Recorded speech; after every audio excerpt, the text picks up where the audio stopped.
Welcome to the Know. I'm Ashley Jenkins. Happy Switchmas, everybody! We've been hearing all kinds of mixed reports about whether or not the Nintendo Switch has that little Joy-Con problem prior to the system's launch. Some reviewers claim that their left Joy-Cons, in particular, although it could happen to the right one as well, constantly desynced from the console, making handheld mode the only viable option for play. But Switch's Day 1 patch may have fixed that problem. Or, well, maybe not, kind of hard to say. Right now, there are some conflicting reports about whether or not the issue's gone. There's currently a huge thread on Reddit, for example, where a number of users have said their Joy-Cons are much better after the update. Meanwhile, some outlets like Digital Foundry say that their problem with the Joy-Con desyncing still persists after the update. Hopefully Nintendo comments on this issue sooner rather than later, or issues another hardware patch. Breath of the Wild may have been crowned as the highest reviewed launch game of all time thanks to that ridiculous 98 Metacritic score, but what about the rest of Switch's launch games? Well, the reviews there haven't been nearly as kind, sadly, so I hope you got Zelda.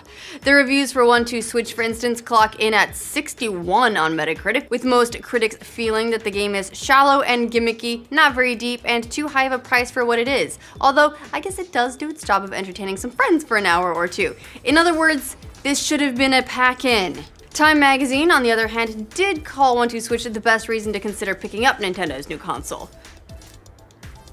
Have you met Zelda? Just saying.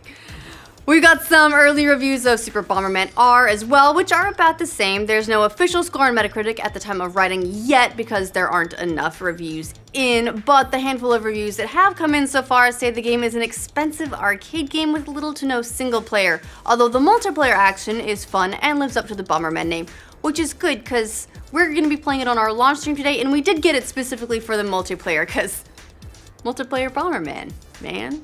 So hopefully that part at least is fun.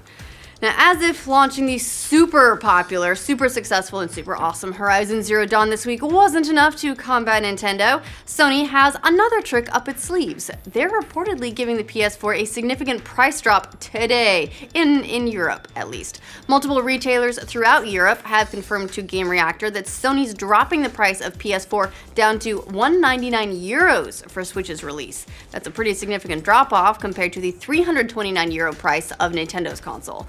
No word yet on if Sony will follow suit in other places around the world, but hey, good for you, Europe. You win either way. It's been a while since we've heard anything official from Hello Games, the creators of No Man's Sky, but Sean Murray shared some new tidbits from the company at this week's GDC. Murray gave a talk at the conference titled Building Worlds Using Maths, where he announced the creation of Hello Labs, a new initiative from Hello Games to fund smaller indie projects using procedural generation.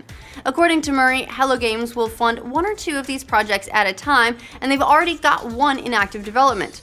Murray also confirmed that work still continues on the next update for No Man's Sky, so hey, maybe Hello Games will use all that No Man's Sky to help fund the next No Man's Sky.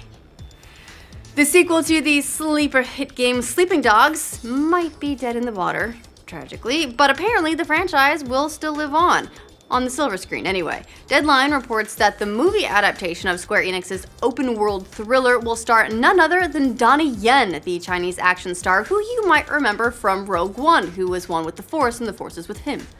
It's being helmed by producers of the Fast and Furious series, which may make you excited or disgusted depending on how you view those films. Apparently, the synopsis of the film states that Sleeping Dogs is about an undercover police officer, that's Yen, on a mission to take down one of the most powerful and dangerous criminal organizations in the world, the Notorious Triads. Who knows, maybe if the movie does well, we'll actually get that Sleeping Dogs sequel after all. Cross your fingers and buy a ticket. Or don't, we don't know if it's gonna be good yet. Heads up Overwatch fans, it looks like Bastion will soon suck again.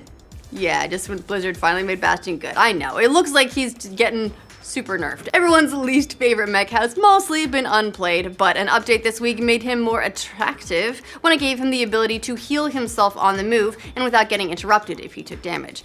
Now, believe it or not, there are complaints that Bastion is overpowered. What? Which is the video game equivalent of the Browns winning the Super Bowl. That's a sports joke for some of you. And it looks like Overwatch director Jeff Kaplan agrees, saying in a recent post that he feels like Bastion is a little too powerful right now, and they'll be making some changes soon. So, RIP playable version of Bastion, we literally hardly knew you.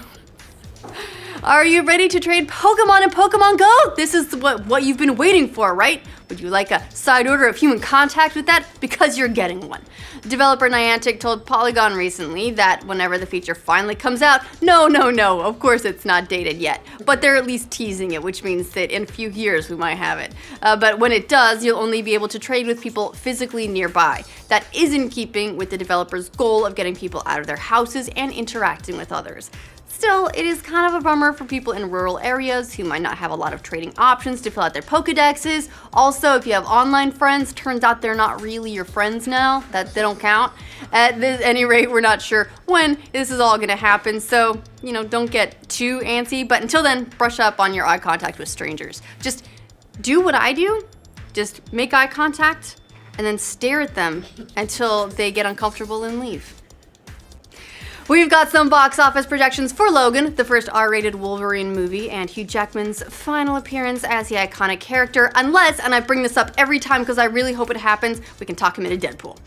The movie, which hits theaters this weekend, is projected to gross $65 million or more in North America, and as much as $100 million overseas, according to The Hollywood Reporter.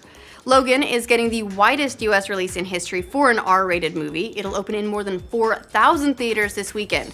So far, critics like Wolverine's gritty turn, in which he cares for an ailing Professor X, played by Patrick Stewart, as the two help a young girl with Wolverine-like powers.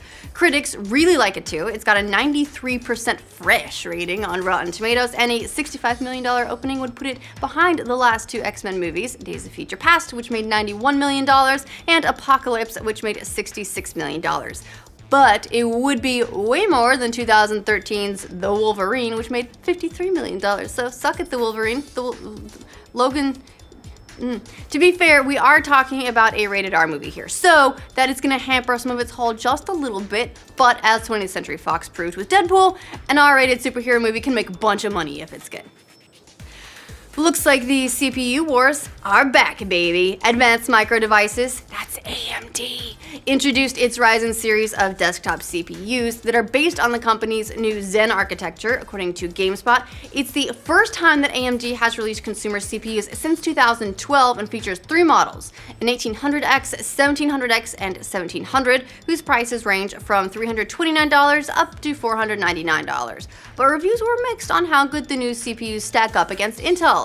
Some technology reviewers knocked the processor's poor gaming performance, and AMD's shares dropped on Thursday more than 7%, according to CNBC. A review from Ars Technica said that the Ryzen 7 1800X lags behind its Intel counterparts in gaming, regardless of whether it's running at the same clock speed or higher. Is Ghost Recon Wildlands racist? The Bolivian government certainly seems to think so. Reuters reports that the Bolivian government has filed a complaint with the French embassy about the game it says portrays the South American country as dominated by drug traffickers.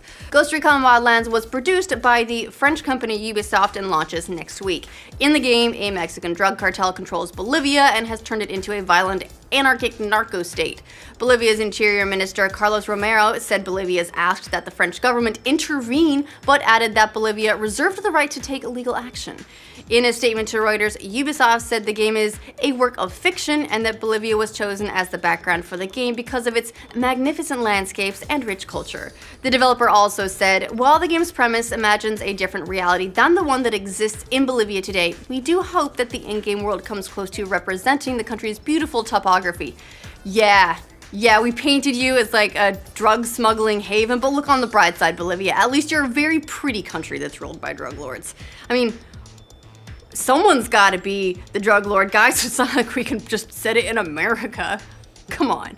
All right, that's all the news we have for you guys today. Hope you join us for our all-day Nintendo Switch mega stream. Let us know what you think of all of today's news stories in the comments below. Make sure you like this video so that you get all the news from every corner of the internet. And if you're new around here, subscribe to the know. Come on, this was AMD's time. It's always a little brother when it comes to CPUs. It's like, Mom, tell Intel to stop giving me a niggy. That was uncalled for. Work of fiction, and that Bolivia was chosen as the background for the game because of its magnificent